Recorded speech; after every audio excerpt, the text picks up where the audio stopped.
Once upon a time, there was someone who asked me, Ramsey, how do we start stories?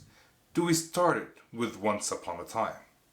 And my answer was, maybe. What's up, SE Nation? My name is Ramsey Majaba, the founder of We the Sales Engineers, and I help sales engineers to improve as sales engineers or find better jobs, basically improve their lives. One of the questions that comes up quite often is, what are the kinds of stories that I need to share with my customers? And do I make things up? So the answer to the second question is no, you should not be making stuff up.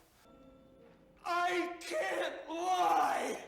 The stories should be based from your experiences. And if you don't have any because you're brand new to a role or to a company, then you should be talking to your colleagues to come up with these stories.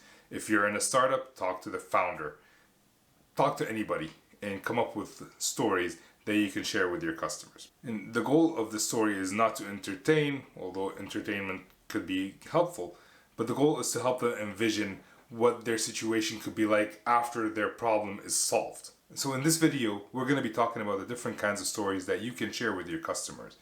One thing they have in common is that you are not the hero.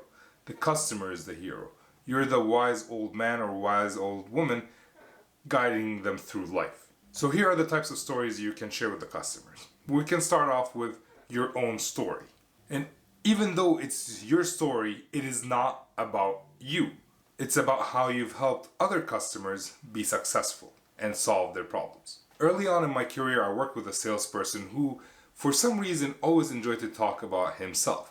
And he would tell his story that he's been in the industry for 17 years and he knows a million people within the industry. When it was all said and done, it was of no value to the customer because he didn't share how he's helped any of these customers in the past. It was all about him. Now, when I talk to customers these days, I tell them about my experiences that I've been in the industry for a certain period of time, and I tell them how I've helped customers solve their problems, achieve their goals, whatever their goals are. And I don't do that with a lot of existing customers because they already know me, but newer customers. I make sure to mention the big customers that I've helped advise and helped work with so that they know that, okay, this person is being trusted by these big companies. Whatever industry you're in, find the big customers. If you work with them, mention them. If you haven't worked with big customers, just mention any customers that you've helped in the past. And make sure it's about the customer, not you. The second type of story that I like to share is the organization story, my employer's story. This works a lot better when you're working for smaller organizations or startups because it helps shed light about the company. The main thing I like to focus on about the company is why it started. I mean, you don't start a company unless there's a problem that you saw that you'd like to solve, unless there was a pain. Take, for example, demo flow. Demo flow started because the flow of a demo sucked. You had to transition between account managers and SEs, and sometimes back to account managers. There might be PMs on the call or specialists.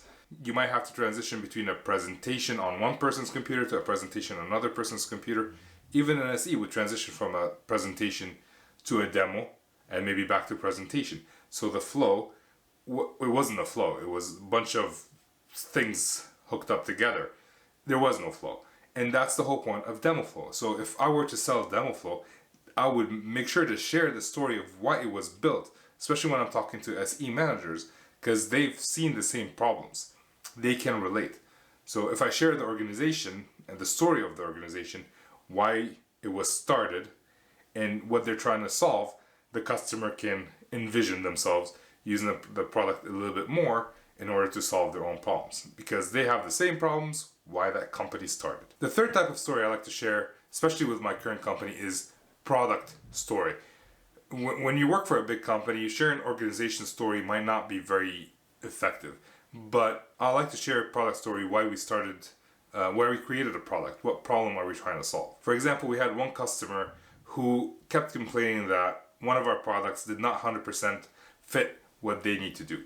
So I shared with him the story of why this product came about.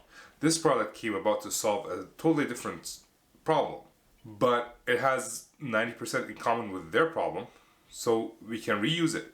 And when the customer understood that we're kind of adapting a product to their needs, because I shared that story, they understood that we're working hard to help them, and it might not be 100% fit, but it is 90% fit, and it's better than the competition. Obviously, if there was a different product that was 100% fit, they would buy that if the value is there, but there wasn't, and we were the best second choice.